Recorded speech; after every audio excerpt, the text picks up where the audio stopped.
Nii, tere hommikust. Kell on pisut peale 5:30.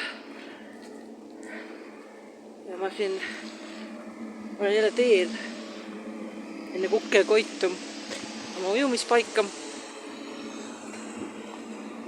Kauguses on kuulda koristusauto häält, sest jah, nad hakkavad neid viinapudeleid rohkem koristama, kes teab. Tekitada kohe vandenõu teooria, et keegi mu videosi näinud ja siis hakkavad viinapudeleid koristama. Nojah, võib-olla. Aga võib-olla ka mitte.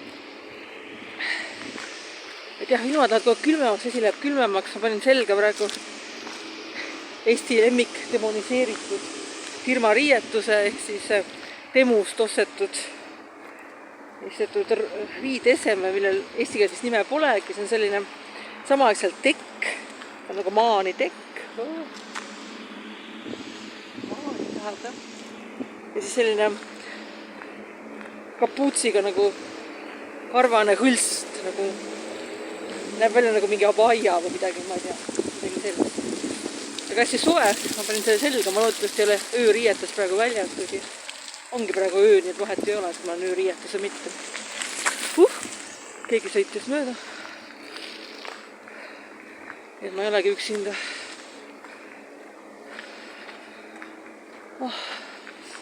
Räägime mõne huvitava. Ja võiksime ära juba inimesed juba. Ma hakkama, mis ma 4 hakkama tulema või? Mis kell on vaja tulla, et inimesi ei oleks, kes mööda ei sõidaks. Ja siis ma tahtsin öelda, et kirjutasin just ühele kirjastusele, kellele ma tõlkisin, vaatasin. See oli hästi ruttu tõlkida, mingi 6 aega või ka, mingi hästi ruttu, ma ööpäevad läbi tõlkisin. Aga väga tore oli, mulle väga meeldis tõlketöö. Oli üks ladina keeles üks raamat tõlkida. Ja mida vaatasin, ma aastal 2021 olin selle vist teinud, jah.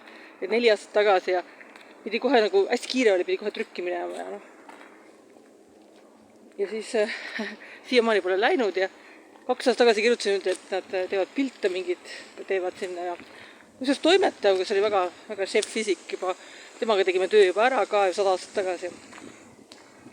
Ja kirjutasin uuesti nüüd 2 aastat hiljem ja öeldi, et need pidi jõuluks pidid ikkagi välja andma, nii et sellega seoses meenus mulle üks mu lemmiknali, viimase lemmiknali, mida ma hiljuti kuulsin, oli, et üks inimene läheb sinna teispuususesse ekskursioonile ja lähendatakse nii põrgut kui seda taevast. Veel oli inimesi, jumal, ma olen varem tulema. Ja kõigepealt näitakse põrgut. Ja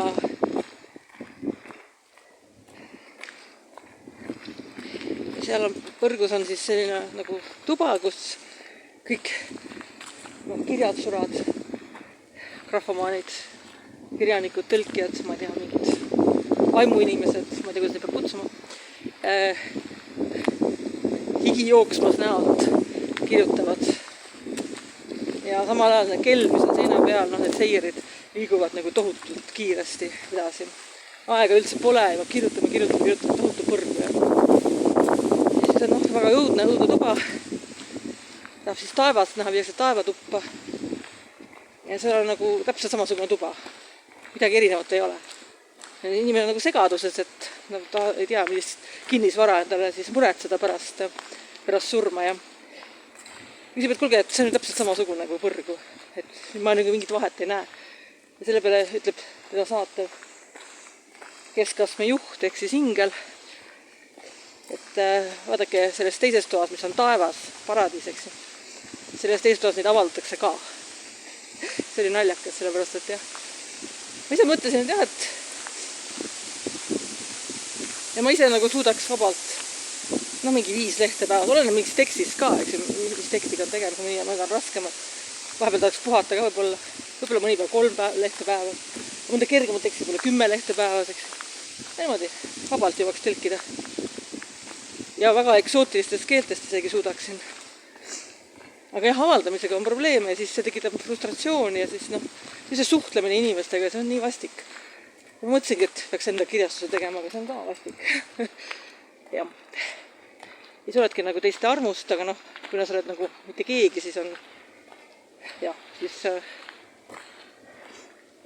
suured kirjastused nagu ei suhte nagu väga hästi. Kuigi ma tegin just ühe projektile väga suurele ja uhkele ja kuulsale kirjastusele ka. Saatsin septembri alguses, kui tähtaeg kukkus, saatsin ära. Ma ei tea, seal on ka vaja tööd teha toimetajaga ja midagi ümber kindlasti teha. Aga jah. Aga siis ei ole nagu see, mida sa ise tahad võib-olla teha. Et siis ei ole sellised tekstid, jah. Et siis nemad otsustavad, mida sa pead tegema. Kui ma olin Galiitsias, Vigos, mu lemmik koht maapuna peal. Kui ma sattusin esimest korda juhuslikult sellepärast, et ma läksin, mul oli kombeks väike seljakott, nagu praegu, selga võtta ja lihtsalt jalutama minna, nagu mustlane. Vaata, kui ma välja jõuan. Ja ma rongidega seiksin Hispaaniat ja jõudsin mingil hetkel Vigosse. Sellel hetkel, kui ma kodunt välja, ma ei tea, kuhu ma üldse lähen. See on selline huvitav kogemus. Seos ma alati pooldangi sellist reisimist, et ei tea, kuhu te lähete, sellepärast, et kui te teate, kuhu te lähete, siis te ei sattu huvitavatesse kohtadesse. Ja siis, kui ma selle Vigos olin, siis ma seal vanalinnas astusin läbi või keskuses astusin läbi sellest raamatukogust, istusin seal ja vaatasin, mis raamatud neil on ja leidsin selle sama raamatu, mida mina pidin selle kirjastuse tõlkima. Leidsin selle raamatu galiitsiakeelse tõlke. Väga põnev. Ja hakkasin seda andunud lugema. Et lugesin seda läbi, muidugi vahepeal läks pilt eest ära, sest ma ei oska galiitsia keelt, aga ta on romaani keel, nii et suhteliselt saab aru ikka suurest osast. Aga mingis osas kelle ei saa ja siis kaob jälle pilt eest ära. Aga galiitsia keele kohta mul on selline nali, et kunagi käisin mingite tüüpidega, viisin nad üles Puigcerdaasse. Tüdruk oli pooleldi bask ja pooleldi galiitslane. Tegelikult see baski osa oli Navarrast, aga Navarra on ka tegelikult kultuuriliselt vähemalt, kuigi ise ei ütle midagi muud. Ja siis poiss oli pooleldi prantslane, pooleldi soomlane, armastav paar. Ja vedasin nad sinna Puigcerdaasse, mõtlesin, et lähme jalutame Prantsusmaale üle, et emotsioon milline, eks ju. Ja seal on igast neid puid, on sarnaseid puid, mis Eestis. Ma sellepärast käisingi mägedes, et näha sarnaseid puid kui nagu Eestis, eks. Seal on ilm külma. Ja siis ma ühe puu kohta küsisin, et tüdrukult, et mis see puu hispaania keeles on. Ja ta ütles, et ta teab selle puu kohta 2 nime. Et üks on galiitsiakeelne nimi, mida ta teab, et teine on hispaaniakeelne nimi, aga ta ei tea, kumb on galiitsiakeelne ja kumb on hispaaniakeelne nimi. Et nii palju siis romaanikeelte sarnasusest. Jah.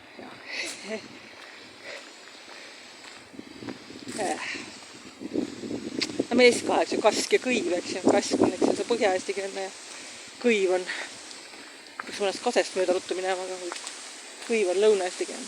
Kui ma seal raamatugas istusin seda galiitsiakeelset raamatut lugesin, siis mingi hiljuti ma otsisin YouTube'is selle tõlkija ka välja, et kes ta on ja väga äge inimene, väga meeldis mulle, aga ta rääkis oma elulugu seal ja sa kohe taipad, et ta oli suhteliselt vanem inimene juba, eks, ja ta oli nagu Franco ajal koolis käinud ja nagu heas koolis, mis näitab kõrgkodanlust, eks ju.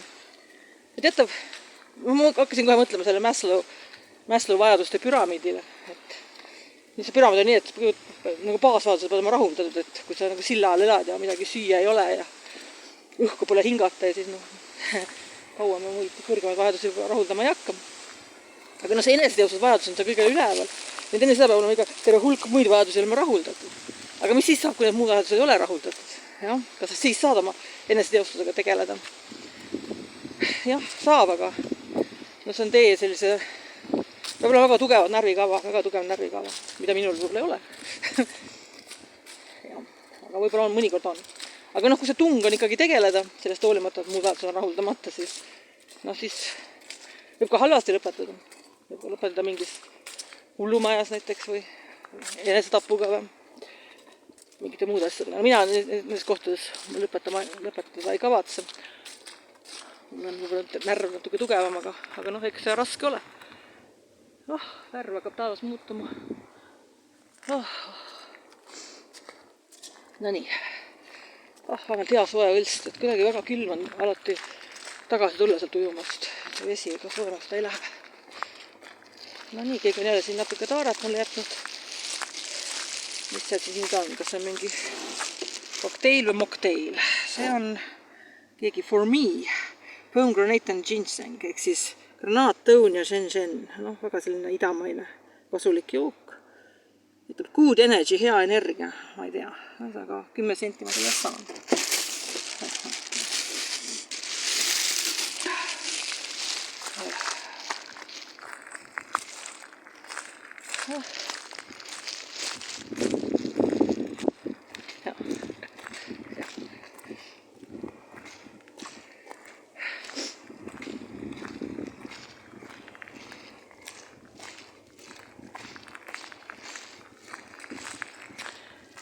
Aga olgu, ma siis praegu rohkem võib-olla ei filmi ja ma hakkan kohe jõudma ka sinna randa, et 2 sammu ja veel olengi kohal, nii et aitab lovast, nagu öeldakse.